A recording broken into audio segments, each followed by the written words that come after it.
Yeah, and talking about people lying and setting you up, stitching you up with false allegations. Like take Daryl Peters, who reckoned that I stamped all over him in a pair of hard soles steel toe cap dealer boots. He reckoned I stamped all over his arms, his chest, his back, and played football with his head, and there weren't a mark on him. So when people stitch you up, a bit like what Steph and Fallon are going through with Kathy, Nikki, Moss, Skilton and Jade, and all their false allegations that they've been charged for. So it is wrong, but the real tough one is when it's the police you're up against, and they fabricate evidence and make up false allegations and monster black lies. Then you have got a bit of a battle on your hand.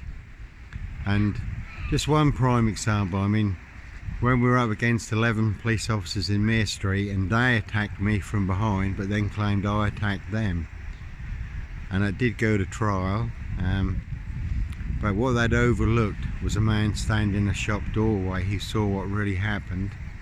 So at the trial, 11 police officers and their barrister, when they realised that they were going to get caught out on the stand, that the truth would really come out, what really happened, as opposed to what they claimed had happened, which hadn't happened. It was all false, and that would have put me in prison for 6 to 12 months, which is to say all totally wrong.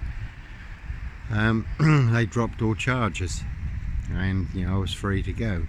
But if that man hadn't been standing in that doorway, then I would have gone to prison for 6 to 12 months on a load of false allegations made up by 11 police officers. So that is where it's wrong. Now Gavin, his solicitor, told him to plead guilty to the trumped up charges that the police had put on his charge sheet. So for whatever reason he pleaded guilty, and all he'd done is, when they were arresting Brian and there was a bit of a struggle and the policewoman's hat fell off, Gavin put it on laughing. He weren't even involved in the situation, and he laughed and just said, "Oi Botty, I've joined this police." That's all he done, was put the policewoman's hat on, laughed to me and said that he'd joined this police. And they charged him down. They took him down the side of a police car, and his head took off a fixed wing mirror, and he was charged with criminal damage to a police car. And when I challenged the police about that, they said, "You don't think we're going to pay for that?" And they put all these false charges on his sheet, and I think he got 13 months, served 8 months. And he was just so full of hate for Lister and Ginger Jackson and the police who had set him up, that when he came out of prison, he was going to make a couple of police widows in this, and I had to sit with him a day and a half to stop him doing something he'd really regret, because he had Lisa and Katie. But that's the only thing they thought about every day in that cell, was getting revenge on the people who'd taken away his freedom, for 8 months, just on their monster black lies that they'd made up and claimed that he'd done, which he hadn't done. And what he did do, he did go down. You can see a big stone there, and he did put a big stone through this police window, which they knew it was him, but they couldn't prove it. And on a later situation, we were in a police van with Lister, and Gavin did say to him, "Have you seen any UFOs lately? Any unidentified flying objects?" But that's where it's all wrong. When the police, people in positions of power and authority, that they set you up on false charges, monster black lies, and leave you either set up in a community to take a big hit, set you up as a clockwork orange to be squeezed, squashed and crushed, or someone to do their dirty work. And like I say, with Nikki and Kathy Moss, who have set Steph and Fallon up, they've been outside Steph's 4 times, full of monster paedophile, rapist, Sandringham, serial killer lies, voicemail and texts also seen and listened to by the police. So they're not credible witnesses, not by a long shot. Nor is Ossie Smith, his monster black lies that he couldn't back up in a million years.